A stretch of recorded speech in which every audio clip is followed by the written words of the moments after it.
আপনি জেনে অবাক হবেন গর্ভকালীন ৭টি মারাত্মক ভুল যেটা গর্ভে থাকা সন্তানের উপর মারাত্মক স্বাস্থ্য ঝুঁকি তৈরি করে। সেই গর্ভে থাকা সন্তানটি প্রতিবন্ধী হিসেবে এবং বিভিন্ন ধরনের জন্মগত ত্রুটি নিয়ে পৃথিবীতে পদার্পণ করে। সেই ৭টি ভুলের মধ্যে সবথেকে গুরুত্বপূর্ণ ভুলটি হচ্ছে গর্ভকালীন পুষ্টিকর খাবার না খাওয়া। গর্ভের প্রথম ৩ মাস মা এবং গর্ভে থাকা সন্তানের খুব বেশি গুরুত্বপূর্ণ সময়। কারণ এই সময়টাতে গর্ভে থাকা সন্তানের অঙ্গ-প্রত্যঙ্গের প্রাথমিক যে বিকাশ সেটা কিন্তু ঘটতে থাকে। এই অঙ্গ-প্রত্যঙ্গের প্রাথমিক বিকাশ এবং সেই সন্তানের মস্তিষ্কের গঠনের জন্য দরকার পর্যাপ্ত পরিমাণ প্রোটিন, আয়রন, ফলিক অ্যাসিড। কিন্তু এই সময়টাতে বিভিন্ন মারা খাবার কম খান। ফলিক অ্যাসিড নামক যে উপাদান, যেটা সবসময় আমি ভিডিওতে বলে থাকি, এটা যদি না খায় সেক্ষেত্রে নিউরাল টিউব ডিফেক্ট হয়ে সন্তান প্রতিবন্ধী হওয়ার চান্স অনেকাংশে বাড়তে থাকে। শুধু তাই নয়, এই সময়টাতে যারা ডিম, মাছ, মাংস এই ৩টা উপাদানের যে কোনো একটি উপাদান প্রতিদিন খাদ্য তালিকায় না রাখে, তাদের সন্তানের ওজন কমে যায় স্বাভাবিক মাত্রা থেকে, যার কারণে সন্তান জন্ম হওয়ার পর সেই সন্তান নিয়ে পিতামাতার দুঃখ দুর্দশার শেষ থাকে না। ২ নম্বর ভুলটি হচ্ছে খুবই গুরুতর, সেটা সবাই আমরা করে থাকি, নিজের ইচ্ছা মতো ওষুধ খেয়ে থাকি গর্ভকালীন সময়ে। কিছু ওষুধ আছে যে ওষুধগুলো গর্ভকালীন সেবন করলে মায়ের গর্ভাশয়ে থাকে যে প্লাসেন্টা, যেটার সাথে সন্তান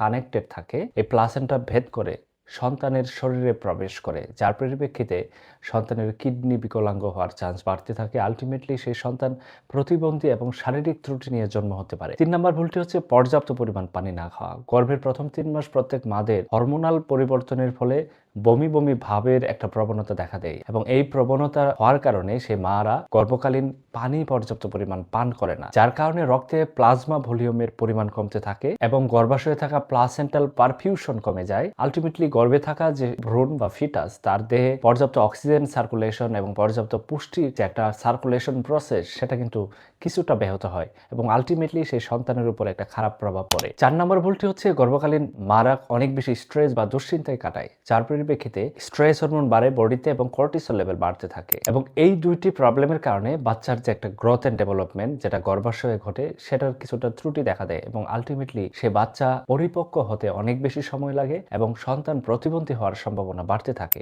গর্ভকালীন সবথেকে গুরুতর ভুল হচ্ছে পর্যাপ্ত পরিমাণ না ঘুমানো। যে আমরা গর্ভকালীন না ঘুমাই তাদের বডিতে কিছু হরমোনাল পরিবর্তন ঘটে, তাদের গ্রেলিন এবং লেপটিন নামক হরমোনের পরিবর্তন ঘটে। আলটিমেটলি ম্যাটারনাল মেটাবলিক ডিস্টারবেন্স হয়, যার কারণে বাচ্চার গ্রোথ এন্ড ডেভেলপমেন্টে এক ধরনের ব্যাঘাত ঘটতে পারে। সবথেকে গুরুত্বপূর্ণ হচ্ছে গর্ভকালীন নড়াচড়া না করা। বাংলাদেশে শহর অঞ্চলে আজকাল মেয়েরা মনে করেন গর্ভে সন্তান থাকলে কিছুটা নড়াচড়া করা যাবে না। এটা একটা ভুল তথ্য। গর্ভকালীন অবশ্যই আপনাকে ব্লাড সার্কুলেশন স্বাভাবিক রাখতে নড়াচড়া করতে হবে। যখন আপনি নড়াচড়া করবেন, নড়াচড়া বলতে খুব বেশি হেভি ওয়ার্ক না, স্বাভাবিক যে কাজকর্মগুলো যেগুলো করলে আপনার বডি টায়ার্ড হবে না, সে কাজগুলো করতে পারেন। এই কাজগুলো করলে বডিতে ব্লাড সার্কুলেশন বাড়তে থাকবে এবং বাচ্চা এবং মায়ের যে একটা সার্কুলেশন সেটা কিন্তু ভালো থাকবে। আলটিমেটলি কোষ্ঠকাঠিন্য হবে না। সবথেকে গুরুত্বপূর্ণ হচ্ছে গর্ভকালীন মাকে আলাদা করে দেওয়া। এটা একটা মারাত্মক জটিলতা।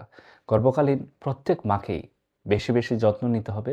তার খাবার দাবার এবং তার লাইফস্টাইলের দিকে খেয়াল রাখা খুবই গুরুত্বপূর্ণ। পাশাপাশি গর্ভের সন্তান হওয়ার সাথে সাথেই চেক আপ করতে হবে।